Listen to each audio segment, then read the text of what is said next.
Hello, Paul Winton here. In this video, I want to talk about the musical Wicked, now being made into a musical film as well, which is currently on. I first came into contact with this, gosh, it must have been over 20 years ago, maybe a bit longer. It's been out a while, I think, hasn't it? But by some of my younger students, they brought the music books, these kind of things, original piano and an easier piano. And they brought these books and they showed me all this music. You know, there's a saying my teachers say, when one teach, two learn. And I learned about how beautiful Stephen Schwartz is. He's the composer. How beautiful this music is. It's absolutely stunning. It's really beautiful music. I never tire of it. I've been seeing it about 5 times. We're big fans in this family. If you haven't seen it, where have you been? Go see the film and maybe go visit. It often tours Wicked around this country in the UK, and I'm sure in America and on Broadway and all over the world as well. So in this video, I want, as composers, if you're interested in seeing some of Stephen Schwartz's beautiful things he uses, I'm going to look at 5 things that he uses quite a lot in his compositions, which are just so stunningly, so cleverly written. So without further ado, let's have a look at that. These are harmonic things and some melodic things. Some things that you can write in your own compositions and something you can actually maybe practice doing in real time if you're an improviser. Let's have a look at that now. So let's look at The Wizard and I, which has this A-flat chord and then a C chord over A-flat. My piano is not going to be tuned for another week, so bear with the sound of it for the moment. But it's fine for what we're talking about today. So there we go. We've got this C chord over A-flat. We could look at this from a different architecture of thinking and just see that we've actually just got an A-flat triad with an augmented fifth or a sharp 5. It's also got the major 7 as well. So look, here's the A-flat major 7 triad, and let's raise that middle note by a semitone. Just as a side note, it's quite nice to do this with your chord anyway, moving this note in between, look. You get some interesting sounds, some dissonant, but interesting to just move your note in between. Let's do this example in C. It might be something you want to explore in a key you're more familiar with. There we go, there's our C triad, and now our major 7 with that raised 5, the sharp 5, the augmented, and then into chord 4, F. So there you go, there's the first example. Okay, sticking with The Wizard and I for the moment, I'm now going to talk a little bit about what we call slash chords or inversions of chords. And one of Stephen Schwartz's beautiful things that he loves to do, as does so many great composers, is to put the third in the bass. I'm going to come back and tell you about that D minor add 4 chord shortly. But here, instead of going to a G and then a C, he actually plays the chords and he puts the third in the bass, so the B, and then he puts the third of the C chord in the bass. Listen the difference without. So the root in the bass instead for now. Still very nice, but now with the change. Here it comes. So I will really recommend trying some chords. C chord, but the third in the bass. F chord, but the third in the bass. You could try all sorts. B flat with the third in the bass. E flat with the third in the bass. D flat with the third in the bass. And he does this as well in the opening of Defying Gravity, where eventually we get this kind of F in the bass, so we've got a D flat 5 if you like, but with the third in the bass. It's a really lovely sound. This is just one example. In fact, let me jump to another. So you'll find this in Popular, so he opens there, as you can see, with this A minor, and he puts the 7 in the bass, another great example. But then we get the D chord, but not having a D in the bass, but an F sharp in the bass. So putting that F sharp in the bass. And then the G over B. So if we listen that. Now let's listen it differently without those thirds. We can still hear it, but it's not as beautiful, in my humble opinion, as that third in the bass.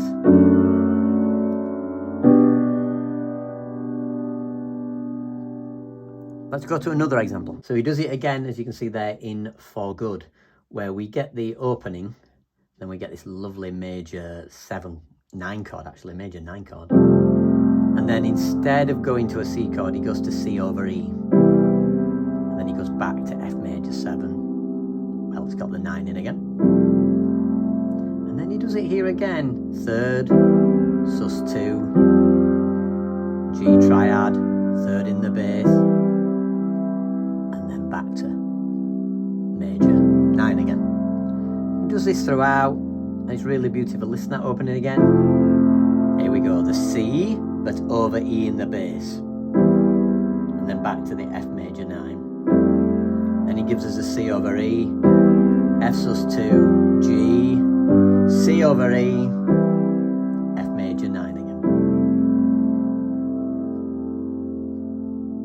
Okay, I now want to go back to The Wizard and I, and that bit there you can see there, Help Me Meet the Wizard. And this is a chord that Stephen Schwartz likes in 2 different disguises.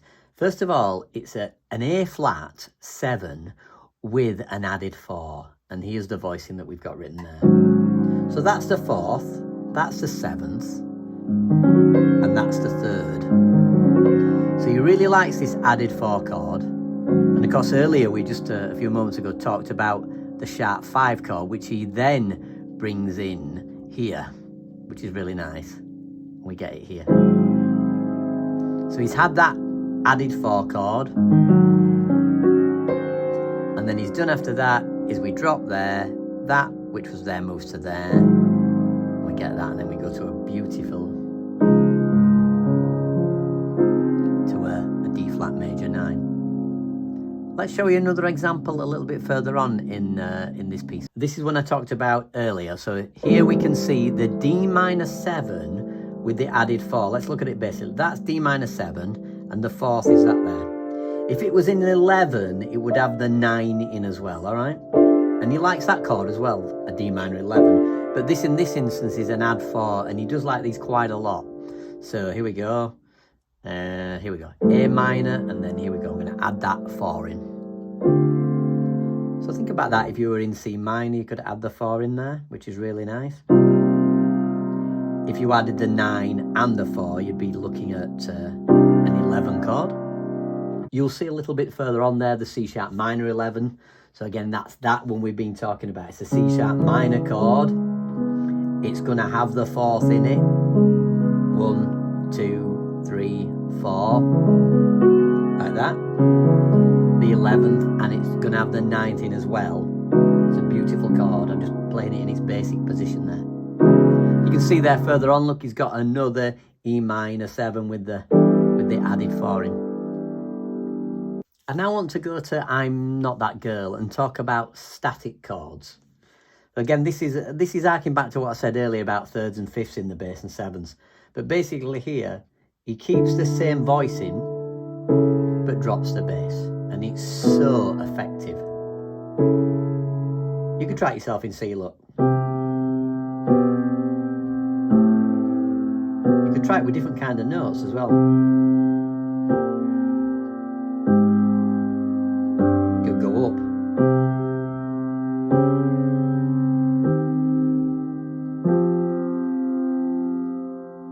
That's a really nice thing to try. A lot of songs have this. Something to try, and Stephen Schwartz does that so stunningly beautifully.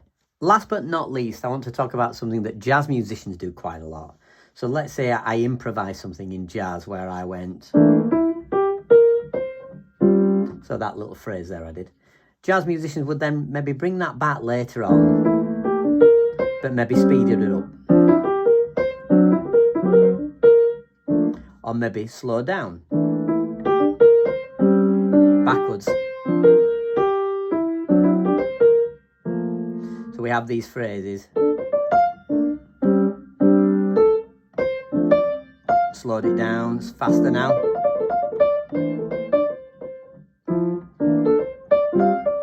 Backwards. So we do things like that all the time. And what I love in the little middle part of The Wizard and I is that Stephen Schwartz quotes the first 7 notes of Over the Rainbow, which I think is brilliant. I think that's such a clever thing to do. I assume he meant to do it. I'm sure he probably did. So that's something you can do in your own compositions. Like I've said, obviously I showed you in real time in jazz, but you may have a melody that goes... got a tune there. You may at some point repeat that, but maybe longer.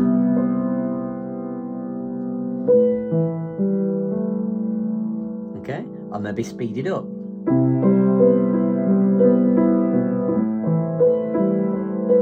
Maybe upside down. Maybe middle, top, bottom. Or maybe middle, bottom, top. So you're creating a lot of unity. We can see this in Beethoven's Fifth Symphony and so many other amazing pieces. So there you go. Some harmonic concepts and some melodic concepts that you can maybe bring into your own writing if you're maybe a budding person who's composing a musical or maybe writing some songs. I hope these tips that I've just shined a light on might help and you can run with them and develop your own compositions. Thanks for watching and subscribe for more videos like this. Bye for now.